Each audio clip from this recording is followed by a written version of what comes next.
There we go. It's Mae Brussell, and this is World Watchers International coming out of KAZU FM, Pacific Grove, California. It's broadcast number 632, December the 16th, 1984.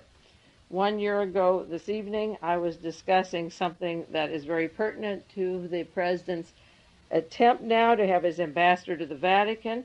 Many broadcasts are about the Vatican, and I was sharing with you the information of the motives for the attempted assassination on Pope John Paul II, May 1981. The reasons, in 1981, I was saying that one of the reasons for the assassination attempt was to prepare for Central American bloodbaths with the Opus Dei, the wealthy Catholics, and the far right, to scare the Pope or put in a Pope who was even more conservative if possible. 2 years later, we are ready, 1984, 2.5 years later, for the total wipeout of the native population in Central America, thanks to Henry Kissinger and his team of special Nazis.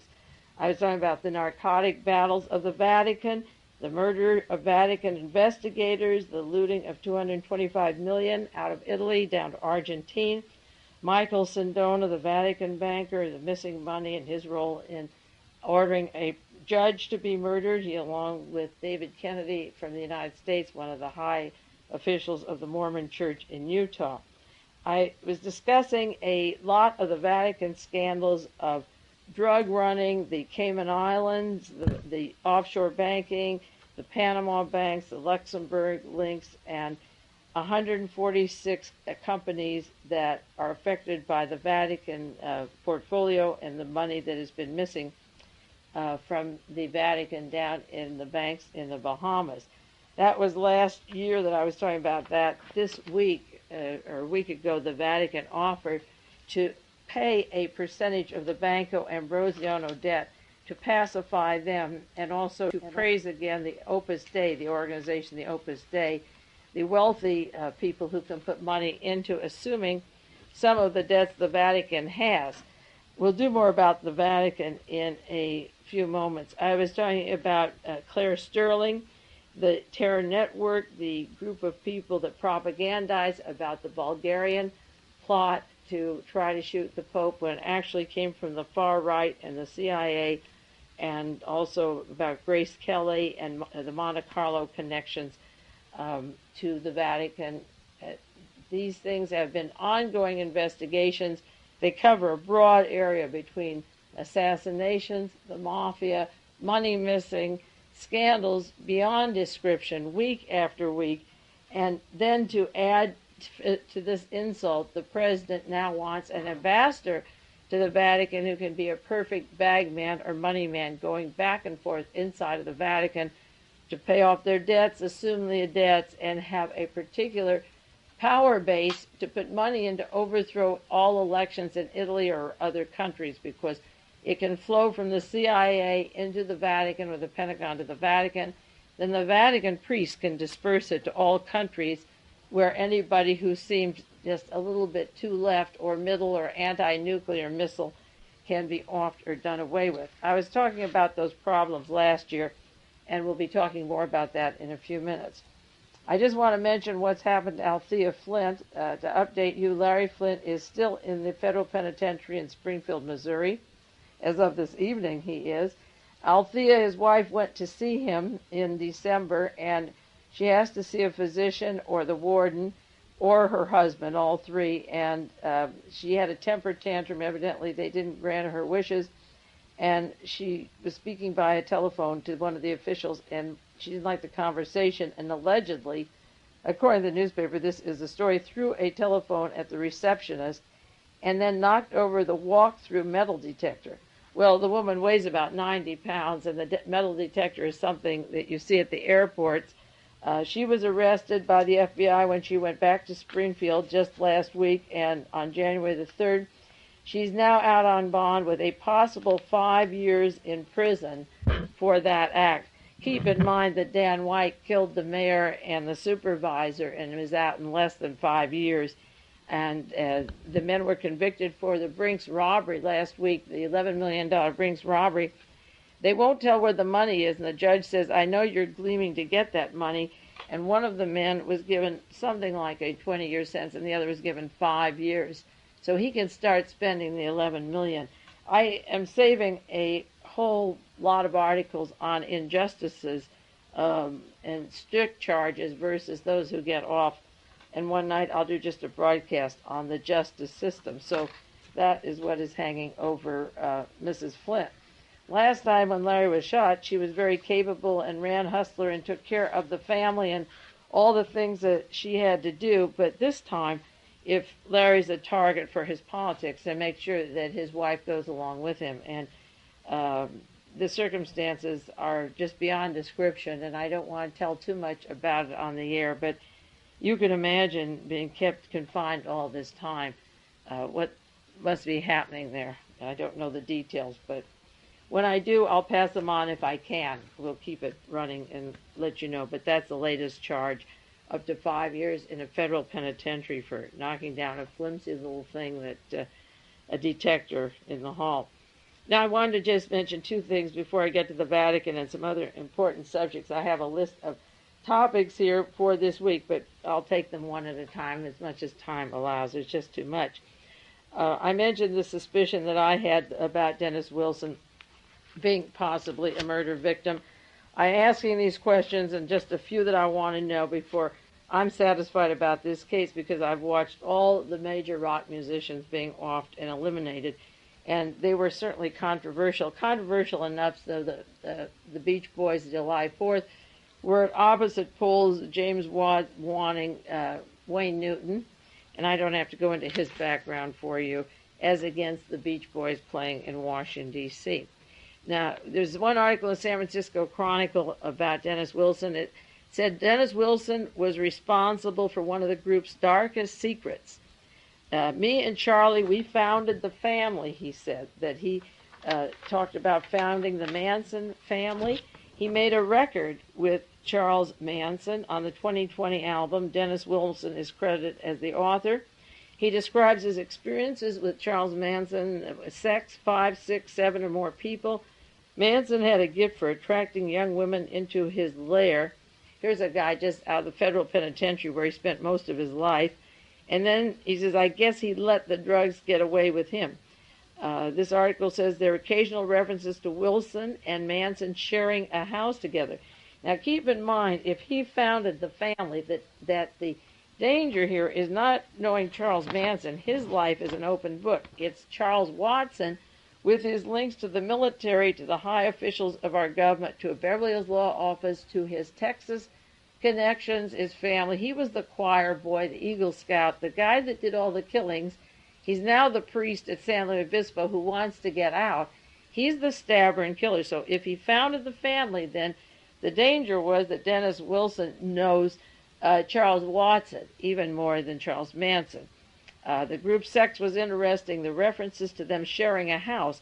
What he knew at this time is terribly important. What he saw and knew when they shared a house, there were two things about Wilson's past.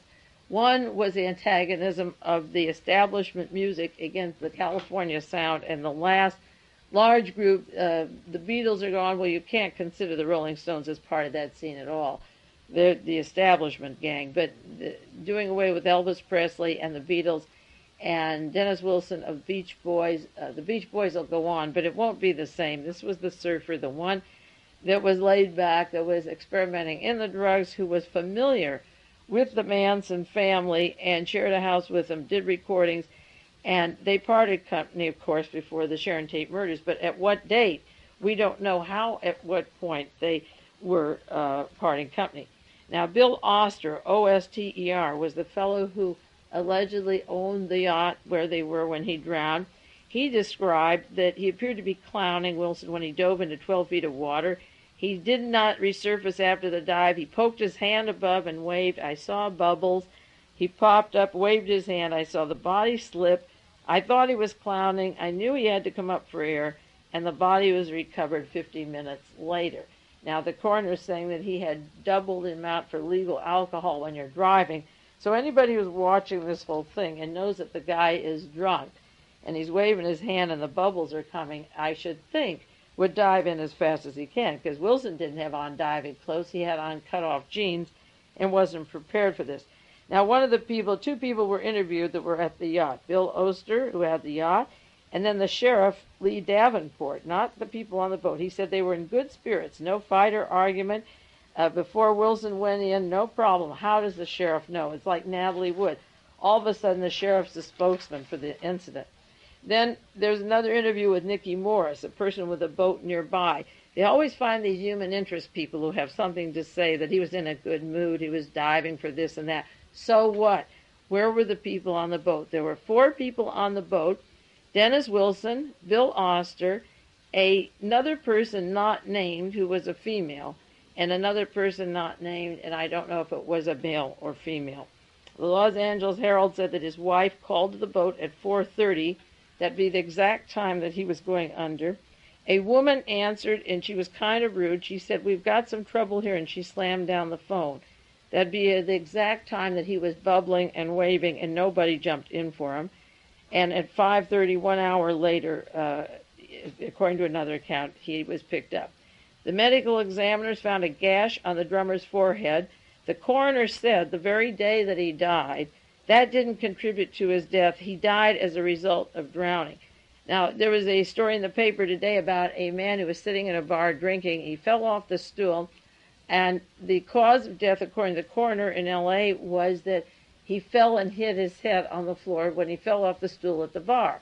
Then 2 weeks later, a nephew has been charged with murder. He had hit his head, and he had a concussion and was bleeding in the brain before he went to the bar and fell off the stool. So did the falling on the floor kill him, or did the beating of the head before he went to the stool? You see, right away there's this instant conclusion with a very controversial person that who James Want was fighting at and was embarrassing and was embarrassed by because of the controversy. Here's a guy, the coroner of Los Angeles, they're corrupt as they can be, immediately saying he died of drowning, period. As I say, how would he know? Okay, he was on his friend's yacht. The question is, who were the friends and what did they know about? Now, he was at St. John's Hospital on Christmas Day. This is quite a coincidence. This Mr. Wilson, the new nominee for the Vatican, Ronald Reagan's long friend for 25 years, is on the board of St. John's Hospital. Coincidentally, St. John's is where Alfred Bloomingdale died when Vicki was dressed as a nurse visiting him. He was at St. John's on Christmas Day when a man and a woman visited Wilson. According to the doctor there, something came up and he became quite anxious and agitated. He walked off the unit. He was only in the hospital 2 days and was stressed. He wanted to be cleaned of alcohol and drugs or other drugs, and he was going to start his treatment. Now, who were the people that checked him out of the hospital? The big question is, a man and a woman were at the hospital and checked him out. He heard something. He was there for treatment. He wasn't there to be swimming and partying. And something agitated him that they told him. Now, where did they take him? Directly to a boat. The 2 people that checked him out of the hospital because he's there for treatment. And how do you check out of St. John's? Because 2 people want you. So right then, 2 people take him, man and woman. Now, the woman hung up on his wife. Is it the same woman who hung up on his wife, who she didn't identify or know by name, that went to pick him up at the hospital, or were a different man and woman on the boat than the man and woman at the hospital? In other words, 2 people took him. They said something to him. He was agitated, upset. He leaves with them, and the description of the doctor was he was quite anxious and agitated. Why did they let him leave that hospital if he had checked in for that purpose, if he's trying to take care of those things? And then the other person, as I say, hangs up on his wife. So the open-ended question on that is, was the woman the same woman in both cases, and was the man the same people on the boat, the ones that took him out of a hospital where he went for treatment for drugs and alcohol, supplying alcohol for him, and he has a hit on the head and drowns in the water right outside on the 12 feet of water outside. Now, the Beach Boys are controversial. Right away after they died, there were newspaper articles, just hints.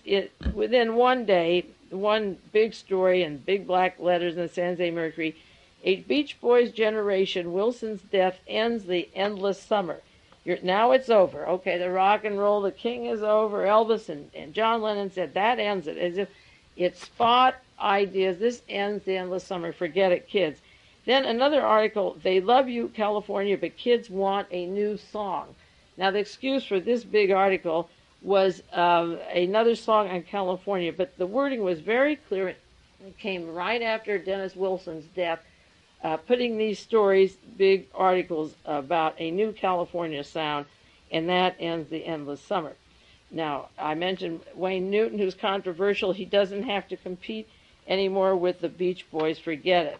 Ronald and Nancy were at the Annenbergs. They got message of Dennis Wilson's death. They were very anxious to cooperate with his wife and have him buried at sea. That assures no autopsy for the brain or anything that could have happened to him, the bang on the head. He's fed to the sharks. That's the old Granada trip they're using.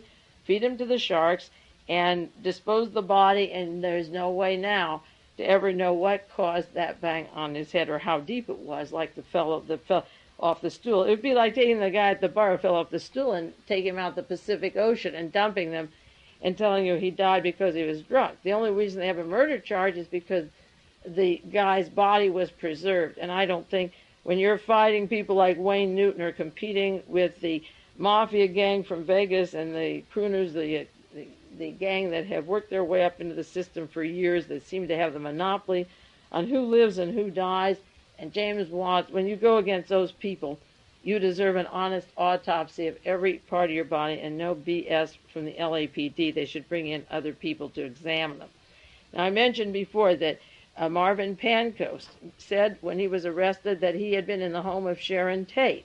Now, Robert Steinberg, the fellow who said he had the Vicki Morgan sex tapes, is a law partner of Vincent Bugliosi, who prosecuted the Manson family story in L.A., and kept out of it all the links to the intelligence community. Vicki Morgan, the woman who was murdered, her attorney was Paul Caruso, the same attorney for Sue Atkins from the Manson case. And with this thing, I mentioned briefly last week, with this matter coming to court with Pancoast, if he's let out one hint, what did Dennis Wilson see about the house at Sharon Tate's or the multiple sex parties that were going on, and did he participate? How many people did he know? Because Sharon Tate and Sue Atkins and members of the Manson family all knew each other previously to the murders, and they were up with Anton LaVey up in San Francisco and the witchcraft rituals, and they all had familiarity with members of the Manson family, with people from Sharon Tate's home. Now, in The Rebel, the article by Bill Turner, it mentions that in Sharon Tate's home there were video movies of VIPs. I know there were, but who was on those tapes? They belonged to LAPD. Would Dennis Wilson know who was on those tapes? He was close to that scene, mentions multiple sex parties with them. Here they have VIPs, and this involves, Vicki's tapes involve Edwin Meese and Ronald Reagan's cabinet high up in the Reagan administration, if not Reagan himself. Would he know who these people were if they were involved in these sex parties? Sheriff Peter Pitches and Ed Davis have covered up the entire Manson story, of course, with the overtones of the counterintelligence operation of law enforcement in L.A. So the story of Dennis Wilson goes much farther into what he knew and who was against him, and how much is going to be covered up, all of it probably, because, as I say, there's no body now to go further into it. Now, there's a story in the Washington Times this last week on Mr. Wick. His name is Charles Zwick, actually, of the U.S. Intelligence Agency. Mr. Zwick was born in Cleveland and went to the University of Michigan and got a law degree from Western Reserve, and then began to work with Tommy Dorsey, who hired him as a music arranger and lawyer. He was the lawyer for Tommy Dorsey. He also, Tommy Dorsey was Frank Sinatra. And Frank Sinatra has competed with all the new music that came along, holding on, and ends up the king, at Kennedy Center and the gala and the inaugural parties, because, as I say, there is no Elvis, there's no Beatles, and now there's no 4th of July with the original, the gang of the surfer, the image of the beach surfer, Dennis Wilson. It's symbolic. The Beach Boys will play again, but that part is over with. He worked with them, and then he went to work for the William Morris Agency as a personal manager. Okay, William Morris Agency as well. Years later, Marvin Pancoast worked before he went and, or another person in the closet who's hiding. He's been charged with breaking open Vicki Morgan's head. You'll pardon the phrases like feeding to the shark or splitting the skulls, but that's what it's really down to, the nitty-gritty. Well, Mr. Zwick of U.S. Intelligence Agency was part of the managing of Tommy Dorsey and Frank Sinatra years back. And as I say, there's these stories of the multiple sex. Incidentally, Vicki Morgan's attorney for Marvin Mitchelson before he was called to the White House and put on the carpet. And Mr. Morgan Mason, the son of actor James Mason, Reagan's special assistant for political affairs, met Mitchelson and made him stop representing Vicki Morgan in this palimony suit. Well, now I read that Mr. Mason is now the manager for Michael Jackson. If you wonder why Jackson's up for 12 awards and he's the new kingpin, Michael Jackson is managed by Mr. Mason, who put Mitchelson on the board for not helping Marvin Pancoast, for Vicki Morgan when she was trying to break open the Bloomingdale story before Pancoast had her killed or was part of the killing. I think it's interesting that, as I say, Dennis Wilson was out there at St. John's, as was Alfred Bloomingdale, and Mr. Wilson of the Vatican. The new envoy to the Vatican is on the board of St. John's Hospital. Also, the fellow who has, just as a coincidence, the fellow who has the boat that Dennis Wilson died on is an engineer, and Mr. Wilson was a graduate, an engineer from Stanford. I don't know what, if there's, Stanford research was into Jonestown. Stanford had their finger in so many experiments and counterintelligence operations. It'd be interesting to know if it's all coincidental or if there's any connection between some of these institutions and the people who entertain these musicians and then they die afterwards. I've learned that where my instincts follow certain stories, I was never led astray. I followed them pretty carefully, and they turned out to have more truth in them than just a paranoia about coincidences. The ones that I bring up, I take pretty seriously and follow them through, even if it takes 5 or 10 years. More pieces of the puzzle then come together. I do want to go on now to Jesse Jackson. I think that's an important story, and tell you about my opinion on Jesse Jackson's prominence at this time. Important article in the Washington Post. It was published December 15th, about 2 weeks before Jesse Jackson went over to the Middle East, to Syria. It said, Chile's political crisis reaches a stalemate. The ideology and class divide Chilean opposition forces. And the article says that the reason Augusto Pinochet has so much power with no hint of relinquishing power is that there's public apathy, or there's a lack of clear motivation of what to do, or the middle class is split between their loyalties, that they don't want a change, they don't know what to do about change, and there's more discontent in the country than ever, but there's polarization among the middle class. They describe the predominantly middle class alienation combined with the large sector of the poor and unemployed that can't work together, the right or left, that makes it possible for this dictatorship to continue in spite of repression. And about 60 people just died during the last anti-government protest, but only Pinochet has power because the other side is split. Now, the very day that Jesse Jackson came home with Mr. Goodman, his great feat of rescuing Mr. Goodman, this Wall Street Journal was already attacking him. You create a hero and then you break him down, and they had the stories ready to print the day that he came out. They didn't wait an hour later. One story in the Wall Street Journal, this is January the 4th, Jackson secured down pilot's release and steals the spotlight from Mondale. That's what Ronald Reagan wants, and I'm sure he's more than pleased with the result. Another long article in Wall Street Journal, what makes Jesse Jackson run? And this is a story about Jesse Jackson. There was a biography, I don't have it, I'll have to get it. Jesse Jackson, the Man, the Movement, the Myth, by Barbara A. Reynolds. But all of this was ready for press. By the time he got home, these stories were ready to go.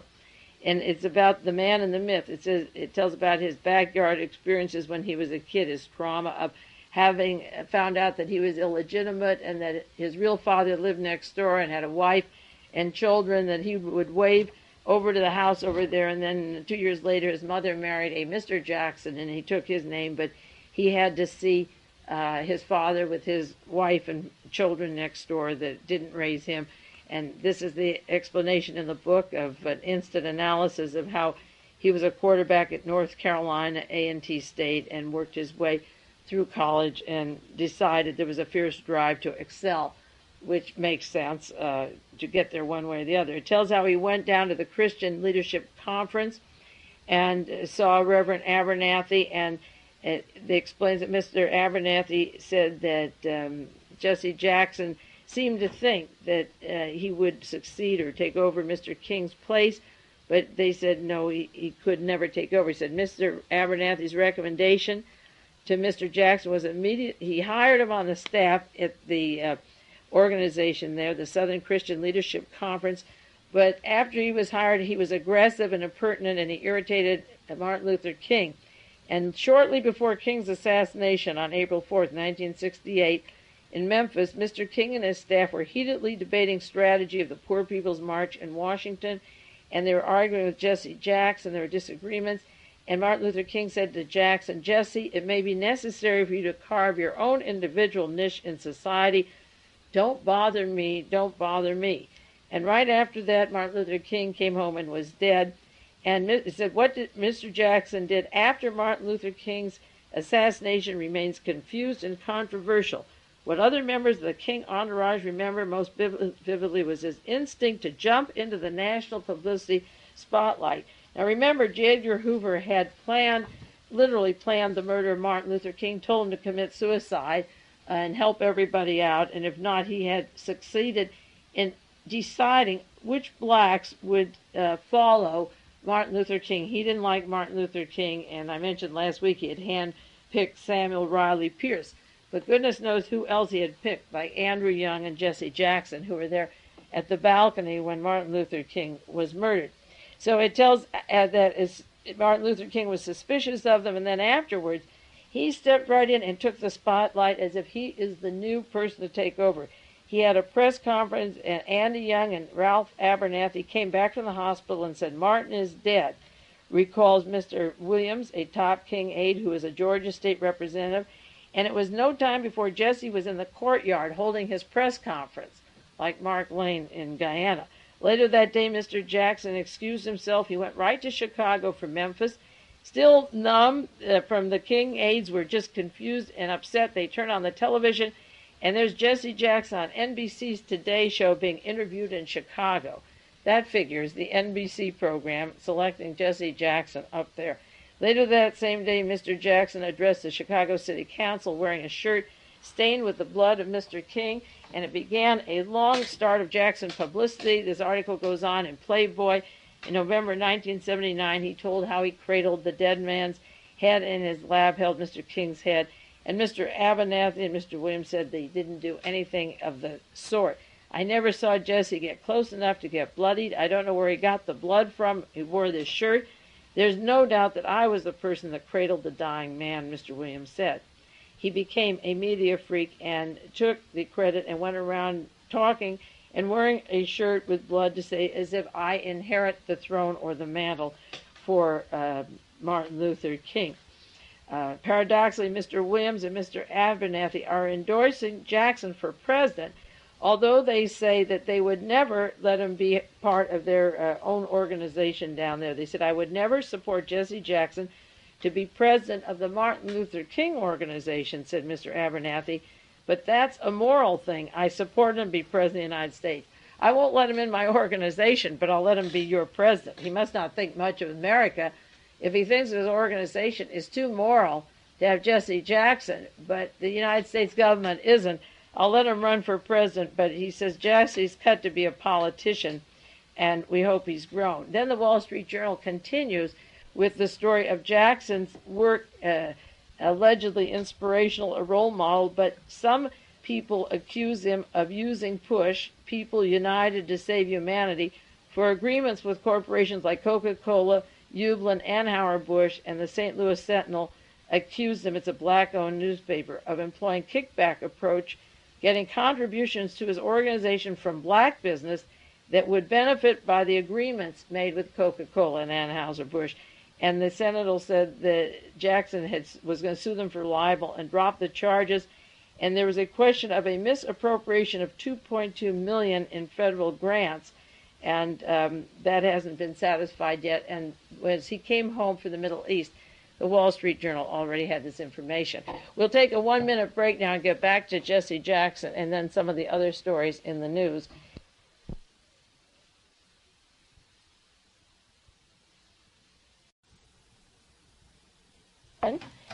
Now we'll do, this is part 2 of broadcast number 632, December 16th, 1984.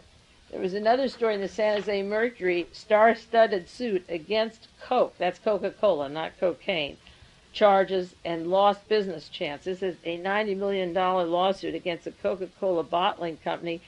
It involves 2 former professional football players, Democratic presidential candidate Jesse Jackson, and it has to do with a franchise of Coca-Cola and the Operation Push, the organization that Jesse Jackson has, and his involvement in insisting that a certain person be part of the, with 2 other people, and taking over this franchise, and then he and the person that he suggested actually took control. And 1981 of August, Coca-Cola signed a letter of intent of a contract with 3 people, Mr. Richter, Mr. Figner, and Mr. Ford, and then 1 year later, Mr. Ford alone got the contract of the Coca-Cola vending machine. And Richter and Figner claim that Ford and Coca-Cola dealt behind their backs and worked improperly and interfered with their opportunity to do business.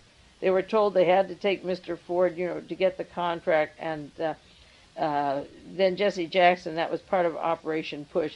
He won't testify. They send him letters. He isn't named in the suit.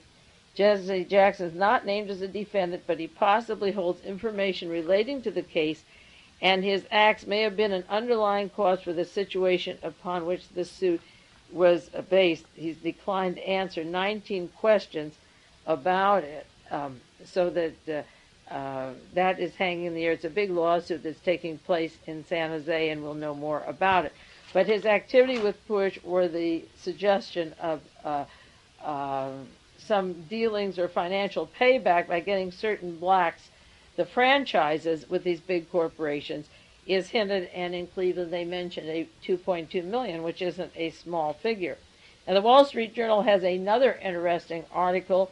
The Security Exchange examines the stock trading by Burt Lance and Mr. Jake Butcher of Tennessee, whose bank just collapsed, in the probe of Mr. Thayer of the Defense Department. Mr. Thayer is combining his corporation, the Campbell Taggart Incorporation, with Anheuser-Busch. The 2 were to merge, and the profits went up tremendously. And what this article is about Burt Lance's stockbroker in Atlanta, Georgia, having information about the merger. Now, Atlanta, Georgia, and Jimmy Carter are very close to Jesse Jackson. There was another story that Jesse Jackson was under question by the Justice Department, and Jimmy Carter had the suit dropped. It was in the paper this last week, January the 6th, along with Jackson's great success. How Carter curbed the probe of Jesse Jackson. Just before the 1980 election, the Carter White House officials intervened to stop the FBI from delivering an official letter to Jesse Jackson questioning him about a $10,000 contribution from Libya. Remember that Billy Carter and Gaddafi in Libya were all working very closely with Robert Vesco, who later the Carter administration people in Vesco are involved with Bernard Court and with Grenada, but we won't digress that far. Just that they all worked together then and work together now. But before the 1980 election, Jesse Jackson was questioned about $10,000. The Justice Department probe just closed last month. Isn't that cute? In December of 1983, when Jesse Jackson is supposed to be the big hero to replace John Anderson or Eugene McCarthy. Those of you people who voted for Eugene McCarthy and then John Anderson. You've got Jesse Jackson now to split those Democrats, just like they do in Chile, and I bet Reagan is laughing all the way to the polls. Just in December, just in time, for this fellow to fly over, and I'm sure the Secretary of the Navy, John Lehman, knew very well what he was doing when Jesse Jackson went over there. The Justice Department closed it and concluded that Jackson, who's seeking the Democratic presidential nomination, did not have to register as a foreign agent. Jackson supported Jimmy Carter in 1980 naturally, and his organization People United to Serve Humanity received $10,000 from the Libyan ambassador in December 1979. Now, Jackson's attorney was John H. Bustamante of Cleveland. I have to look that up, but that name rings a bell. I think that's the same judge that was involved with various scandals on 60 Minutes. I forgot to look that up this week before I came in. Bustamante of Cleveland was the judge that the FBI made a mistake and didn't investigate for the past 5 or 6 years with various scandals. Jesse Jackson was protected, and these documents were released under Freedom of Information Act to a freelance writer doing a book on the influence of Arab money on U.S. politics. So there you have connections of the Middle East. There's a lot of them with Jesse Jackson and his context to Libya and to Jimmy Carter. So Jimmy Carter's head of the Office of Management Budget, Burt had advanced knowledge, according to this new investigation of the Security Exchange Commission, with Mr. Thayer, who became the deputy head of the Defense Department under Ronald Reagan, who's an Anheuser-Busch board member. Mr. Thayer is on the board of Anheuser-Busch, and he was close to the stockbroker, and it tangles into Burt Lance and Jimmy Carter. And Anheuser-Busch is one of the corporations that funded, as well as Coca-Cola, from Atlanta, Georgia, the headquarters, that gave money to Jesse Jackson for his Operation Push out of Cleveland, but put money into him from Atlanta, Georgia, and then up from Cleveland. So that you get elements of the Middle East, of the Defense Department, of a major beer corporation, which is just what the blacks need, are breweries, more beer and breweries for them, instead of some educational, maybe publishing or book business to raise their standard of living and their education instead of boozing them out with Coca-Cola and beer. Those are weird franchises, I thought, anyway, for Operation Push, because they certainly can't do anything to help them, and the history of those particular products, that he could have done something a little better in getting money. Another story, Jesse Jackson and Reverend Falwell in the newspaper this last week, that are holding a strategy session when Jackson returned from Syria to talk about the Omaha, Nebraska, the church there, the school with the unaccredited Faith Christian College, a strategy between Jerry Falwell, the moral majority, and Jesse Jackson on the controversial Christian school. They seem to see eye to eye and work on that. And then another article, Falwell says Jackson was Syria's pawn when he went over there, that they used him, that Falwell's a strong supporter of Israel, which Jesse Jackson is not, and they asked, Falwell just says that he was a pawn of the Syrian government. I don't believe that, because Ronald Reagan didn't answer Jesse Jackson's telephone, and he went over to Syria, didn't mean that he didn't have the blessings of Ronald Reagan administration. There is nothing better for Ronald Reagan's administration, believe me, than Jesse Jackson, because now he can get some blacks to register, and then if the administration, Mondale doesn't take a black vice president, the people he registers won't vote. It'll split the Democrats instead of all of them being behind one man and saying anybody but Reagan. He is an establishment black. The system decided they would choose the black leaders. You can see that Andrew Young and Jesse Jackson have done nothing to open up the investigation of Martin Luther King. He used it for his own press conferences, for his own story, to take the death of this man, to catapult his hand-picked career into the limelight to the mass media.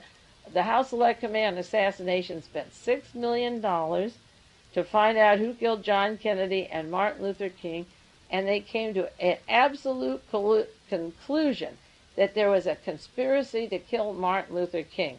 And any black leader who doesn't want to know who killed Martin Luther King, knowing the killer is out and wines and dines with these killers, can expect that he will be neutralized by the system eventually. He is a pawn in their game. He's totally worthless. And what I say won't matter for those of you that want to vote for him. You'll vote for him anyway. If you need a new model, you need something different, do what you want, but you get what you deserve. That's not saying that these elections will necessarily put Reagan out no matter what, because there's enough dumb people to split their opinions or not vote at all that they'll hand it to Ronald Reagan, and they're starting to complain now about the administration. Just wait till you see the next 4 years. And if you want Jesse, he's all yours. He's not mine. It has nothing to do with white or black. It has to do with the inability to face the reality that leaders are killed, and that you must find out who killed them so that you and your children are safe for future generations. And if you don't care that much, it doesn't. It's not going to help him to play all the games, because when they want him, he's just one bullet away too. And if he runs all the Anheuser-Busches and the Coca-Cola plants and all the Arab racists and the anti-Semites, and his fanaticism with Falwell and the moral majority, and you put it all together, and he can be off in one moment as quick as they want him off after they've used him. And they'll use him and you'll use him. And I think as a person, he speaks eloquently, but that has no meaning for today's world. What he's phrasing has absolutely no meaning. We're fighting death squads. Jack Anderson had an article this week how in 1954 the CIA set up these death squads. And all those words have no meaning as long as any selected leaders are off the way they are and the way it's covered up. Now, there are a lot of big stories in the news, but there's none larger today, right now, than the President of the United States wanting to recognize the Vatican. He's been wanting to do this for a long time, and while it's been a suppressed story a lot of the time, I have been keeping it in the news for you regularly, or as much as I can on this program, and bringing you up to date about those activities there. Now today, the January 16th, 1984, the Pope just sent his envoy in New York City, it's J. Peter Grace, the head of the Vatican, knighted. They made some more Knights of Malta today. What are the Knights of Malta? They have a dual allegiance. I never took this thing seriously until a few years ago. They have a double passport. They have a double country. Their allegiance is to the Vatican, primarily, no longer to the United States of America. The Church of Rome is where they take their orders, and they make these new knights be interesting. I should think that John Lehman would be a candidate about this time last year. Alexander Haig was knighted. The same day that the knighting took place today, the Pope, a small article, Associated Press, the Pope has praise for Opus Dei. Why wouldn't he? Opus Dei are the wealthy Catholics, 73,000 members in 87 countries, who put up the cash. They are secretive in nature. They have symbolic flagellation, self-punishment, and you know what that is. That's Vicki Moore. That's Alfred Bloomingdale's activity without Vicki to do it. You do it to yourself, okay? This organization funds the Vatican to bring back the Roman Empire. There's a long article that I'll go in with you later and outline and share it, but it was in the New York Times, December 24th, 1983, The Secret World of Opus Dei. If you want to read it, it's a new article. There's a lot of articles, and I do have back broadcasts. The International Religious Society, known for its strict conservatism and its air of carefully nourished mystery, now enjoys the favor of the traditionalist John Pope II. It's no mystery that the Pope worked at Auschwitz. It's no mystery he worked for I.G. Farben, the chemical company that was doing the exterminations. It's no mystery that he has Mr. Herman Apst at the Vatican Bank, who wrote the paychecks for the Gestapo, for SS Heinrich Himmler and Adolf Hitler. And now the effrontery of wanting the United States, Ronald Reagan, to have the United States have an ambassador in and out of the Vatican is absolutely outrageous. A story this week in the Wall Street Journal, the Vatican may pay 25% of the debt left by Banco Ambrosiano. Banco Ambrosiano is the largest bank in Italy. They put up money along with the Vatican. There's 1.2 billion missing. We should never have an ambassador to the Vatican until they explain where the money in the Bahamas went. There were about 10 doors with dummy fronts, and I'm giving you information. You can take notes or get this broadcast on tape if you're not taping it, and write to, I'll tell you the members of the Senate to write to. They are tied in with mafia. Mrs. Roberta Calvi, whose husband was the president of Banco Ambrosiano, said that the Vatican was responsible for killing her husband. They're into the mafia, drug running, gun running, assassinations. This is no time for the United States of America to have an ambassador to the Vatican. We should pull back. They have a debt of $1.3 billion. They should explain it's not just a debt. It is a amount of money that is involved in the Bahamas, in the Cayman Islands, with death squads in Central America, South America, mafia hit teams. This isn't any longer a religious organization any more than the Vatican was in putting in Franco and Mussolini and Adolf Hitler. Now they want to pay about $300 million, the equivalent of a $1.3 billion debt when the bank collapsed, because they owe money to a lot of the foreign banks, foreign creditors, the banks, and to pacify them at this time, and this is where the Opus Dei comes in, they're willing to put up a good hunk of the money. The banks in Italy are shifting this money around from various institutions, and the Vatican is willing to put them at ease to put up a good hunk, some $300 million, to settle the foreign creditors' bank that they're asking for. When that bank collapsed with its tentacles to the Vatican, a lot of people were hurt, and banks in Europe were hurt. And so at the time that we're going to have our ambassador there, they're offering to make a little settlement. The Washington is trying to restore ties to the Vatican. Now, the Senate Foreign Relations Committee, I don't have the committee members' names. I'll get them next week for you, but you can look them up in the library. The Senate Foreign Relations Committee are called Washington and ask for the list of members. I'll put them on the air. I didn't do it today. It was a holiday, and I didn't think they would be there. They're starting the Martin Luther King holiday. And write and ask them to take note of the position of the Vatican today and how it's been involved with Stibaum, the organization in Milan linked to the Vatican, gun running. That involves a fellow from Syria, and their headquarters in Milan, directly in the Banco Ambrosiano building. Drug arrests, charges of murder, missing money, mafia connections. We should stay out of that. Part of our problem in this country is the mingling of all these various elements until this government can't keep its head straight about what is going on in terms of who the good guys are, the bad, because when you started after World War II letting Lucky Luciano go back to Italy, when the guy who prosecuted him, Tom Dewey, the DA in New York, prosecutes Ed of Murder Incorporated and then releases him to start working for the United States Pentagon and divide up the narcotics traffic between Meyer Lansky. How do you know what in the heck is going on in this country? A while back, I've mentioned before, Meyer Lansky had property in Texas that he sold to the federal government to build a federal prison. He should be on the inside. He shouldn't have the property on the outside. Then the federal government sends his son to West Point instead of his paying for his education, one of the wealthiest drug mafia kings in the world, and he gets an education at West Point.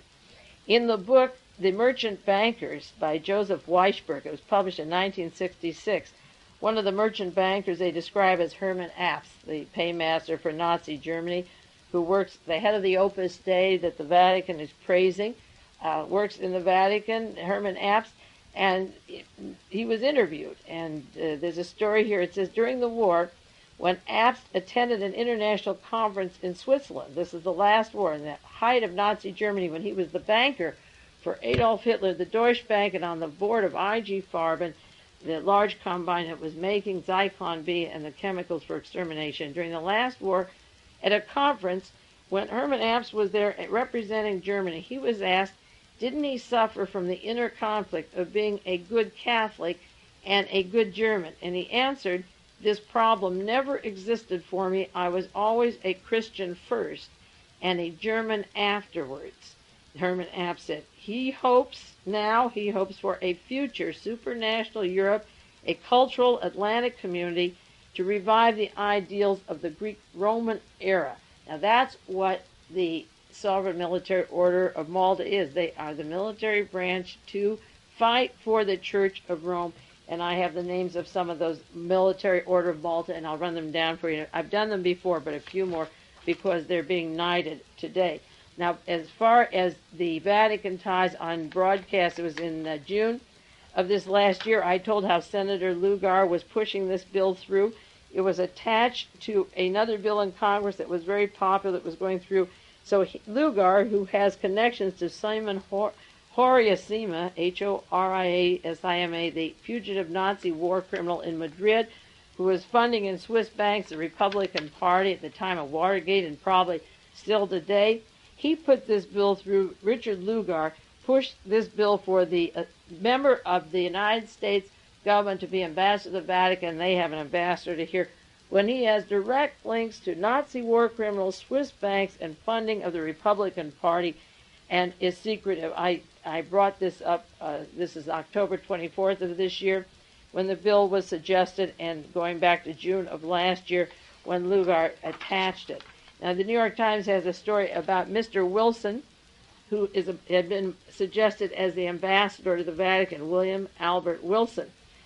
Describes him briefly as a mechanical engineer, a degree from Stanford University, of course. Most of Reagan's entourage are the Stanford. People talk about the Trilateral Committee, the Council of Foreign Relations, and I always say the action is out there at Stanford, at the Stanford University and the Hoover Institute for War, Peace, General, and Revolution. Those institutions out there in Palo Alto are where it's at, Hewlett-Packard and Stanford Research and so forth. He was a mechanical engineer at Stanford. He's a registered mechanical and metallurgical engineer from San Francisco. He was in charge, Mr. Wilson was for many years a trustee of Mr. Reagan's personal finances. How would you like to have an envoy to the Vatican who's in charge of the president's finances? I mean, what a money thing this can be. Ronald Reagan's brother was with the head of the university that he graduated from Illinois that had about 30 students at the time. Last summer, they were raising money for the university, went to the Vatican. If the president recognizes the Vatican has an envoy at our taxpayers' expense, and all the money that can go pass back and forth between that church and the various envoys, putting down the anti-nuclear people and repressing the liberal priests, as they're trying to do with the new Jesuit head of the church that's been appointed. Imagine Ronald Reagan's University will look like the Taj Mahal.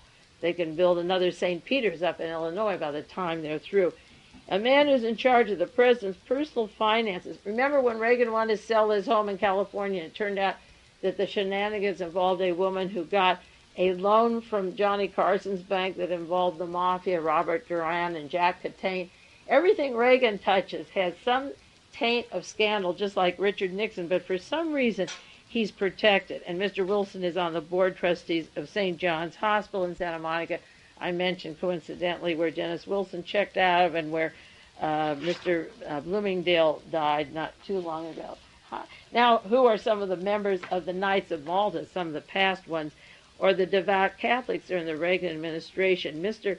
William Clark from the National Security Council is a devout Catholic. I'm not sure he is a Knight of Malta. Reinhard Gehlen, head of Hitler's intelligence, was knighted and brought to the United States to form the CIA and brought in knights to the Sovereign Military Order of Malta, and his brother was secretary to one of the top German officials, and he had Reinhard knighted before he came to this country when the OSS became the CIA. James Jesus Angleton knighted in 1946. I wrote about them in my article in The Rebel on the JFK assassination. William Buckley, who formed the YAF, people that I wrote about with regards to the Kennedy assassination. Robert Morris, a Knight of Malta. Alan Dulles and Robert Gere were Knights of St. Moritz and St. Corpius. Colonel Willoughby, his name is Weidenbach. I wrote about him in that same Rebel article, was knighted St. Maurice, St. Corpus.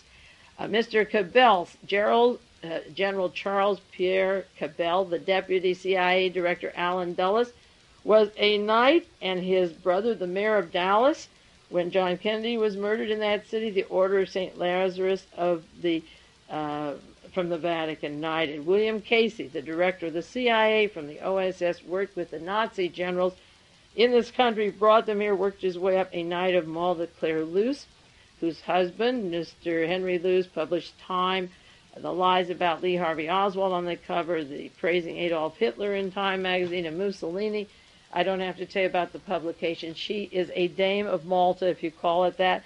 J. Peter Grace, who knighted Alexander Haig, is the American liaison for, I think, 8 people on the J. Peter Grace Company. W.R. Grace Company are Knights of Malta. Martin F. Shea, Executive Vice President of Morgan Bank. They have a telex directly to Rome, Sovereign Military Knight of Malta office to arrange trips and visits. Joseph Kennedy, a Knight of Malta. John Raskob, he was from General Motors president. He was implicated in 1930 in the plot to seize the White House. Many of you know the book, or some of you don't. At the time Roosevelt came in the 30s, there was a desire on the part of people in this country to have Roosevelt, either him or in place of him, a dictatorship equal to Hitler in Germany and Mussolini in Italy, and General Smedley Butler of the Marine Corps blew the plot. It was arranged by John Raskob, knighted by the Vatican, and W.R. Grace, I said, has 8 members of the board. Knights of Malta. D.J. Moore was ambassador to Ireland, was on the board. Grace arranged the CIA projects with Radio Free Europe, the Radio Free Liberty. He's the chairman of Aylfield, that's the labor group, the American Institute for Free Labor, the multinational corporations all through South and Central America, the political dictatorships, and J. Peter Grace Company brought in Project Paperclip, the Nazis and their families, from Punamon slave labor camps and death squads from Germany into the United States. William Doherty was in charge of covert activities, works with Grace and Company, was responsible helping for the coup in Brazil in 1964, a year after John Kennedy was killed. Roger Milliken from W.R. Grace and Company is associated with John Reese of Western Goals. They have offices in Vienna and Germany, and with Galen's offices of BND, and piped into the Los Angeles Police Department. We've gone into that many times. Milliken is part of Westinghouse, City Corps, and a supporter of Strom Thurmond. Lee Iacocca is a Knight of Malta from Ford Motor Company, who then went over to Chrysler, but the years when he was knighted, and he's very active with the church. Baron Hilton, with his various hotels and inns. Spyro Skouras, the shipping tycoon. Francis X. Tankard, Stankard from Chase, Manhattan. William Simon, Secretary of the Treasury, Energy Czar. Robert Wagner, the former mayor of New York, who was in the law offices with Simon Rifkin, who set up Otto von Bolschwing, Reinhard Galen's superior. He took over the Galen operation, and he was above Adolf Eichmann and worked in Palo Alto and Sacramento with Ronald Reagan and Stanford Research and the entire entourage of the Stanford Palo Alto scene. I have a list of people, Knights of Malta. Maybe next week I'll do a few more. Some of you know them. William Wilson, the new suggested ambassador to the Holy See. Senator Jeremiah Denton from Georgia, who's pushing terrorism and false stories. He works with Claire Sterling and Michael Ledeen, and Alexander Haig with the Anti-Soviet Propaganda Department. Jeremiah Denton is a Knight of Malta. Peter Domenici from New Mexico, the Democrat, chairman of the Subcommittee on Terrorism and Internal Security, who uses the false information of Claire Sterling, is a Knight of Malta. I'll do more next week. I'll leave off here because our time is up. The point is that these people that I'm telling you about are Americans, but they are Romans. They are taking an oath. They have taken an oath to be true to the Church of Rome. The United States at that point becomes second. The Church of Rome and the Holy Roman Empire becomes first. And with it came things like crusades and inquisitions and bloodbaths. And what you're going to see with that $12 billion that Henry Kissinger and Fritz Kramer want in Central America will make the Roman Empire look pretty shady. The death squads will escalate. It's going to be a horror if they have their way. $12 billion. The same day that Kissinger wanted $8 billion for Central America, J. Peter Grace of the Sovereign Military Order of Malta took $8 billion off of domestic needs the same day. Take from America, give to the dictators in South America. Well, we've got about 20 seconds, and I'll do more about that now. Write to the Senate Foreign Relations Committee If you want an ambassador to the Vatican, don't write. I don't know that you can stop it if you do write, but at least use your pen and try. In the meantime, this is Mae Brussell. We cut off now. I'll be back with you next week. Take care and keep reading those papers. Read a lot. There's a lot out there. Bye-bye.